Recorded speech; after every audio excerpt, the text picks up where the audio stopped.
What's going on, guys? I having a couple of issues with the bike. So I've had an engine light come on a little while ago, and I went into the shop to get it cleared and, well, to get it read and cleared and, you know, see if there was any issue. And the fault came up as a TPS issue, like TPS voltage something. And the guy said that it's probably just because the battery is really old or whatever, and, you know, changing the battery might fix it. So I didn't get a new battery.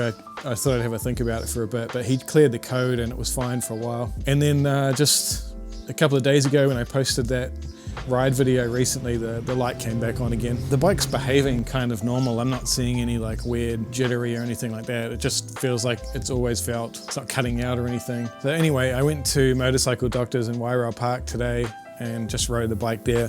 They didn't scan or anything, but I told them about the issue and the code that came up, and they said that they've done like 3 or 4 of these bikes in the last kind of month or so for TPS issues. And looking online, it looks like a real common problem. So unfortunately, it's going to be out of action for like the week at least. On the plus side, the bike's going in to get fixed there tomorrow. I'm dropping it off tomorrow, and they're going to dyno tune it as well. So hopefully get some more power and a bit better throttle response and everything. But last night I did take the tank and the airbox and everything off to kind of see what the story is. I'm pretty mechanically minded, and I was going to try and change the TPS sensor, but I think I could do it, but it just is a bit of a pain in the ass, and I don't have the tools to like sync it properly afterwards, and I can't find one in stock anyways, anywhere in the country. So I really want to get it done so I can get on this road trip.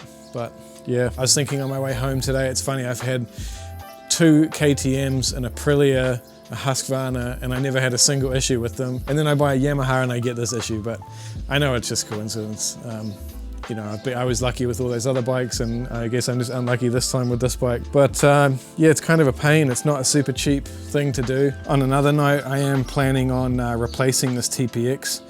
I've noticed, you know, I haven't used it in like a year, but I've noticed since using it the last few days that the warnings are actually pretty slow, and quite often, you know, it'll start flashing and then 2 seconds later a cop will come around the corner. So yeah, I think I've got a Uniden radar in my other car, so I might chuck that on here and get the visual warning detection thing and see if I can find one of those online. I want to get some new tyres soon as well. I was thinking about getting the new Power 6 Michelins. I just really like how they handle on the road, but yeah, these have been really good. I'm getting them right down to the edge, and they feel nice and grippy, but the front one's wearing out a bit.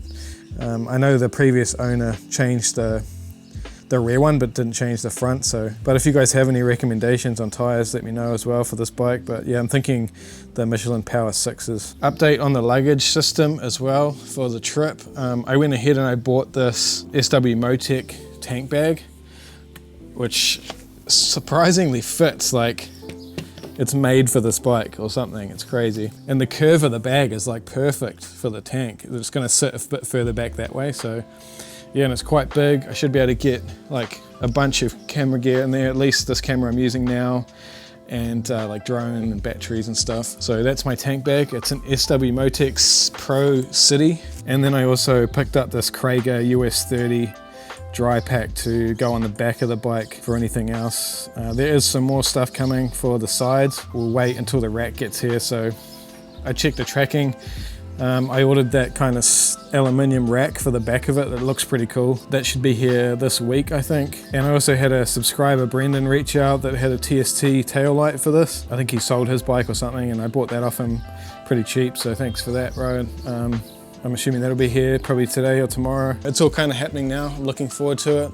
I'm still going through the map, so once I've got that more planned out, I'll make a video on that pretty soon as well. But you'll see you guys in the next video once this beast has been dyno tuned.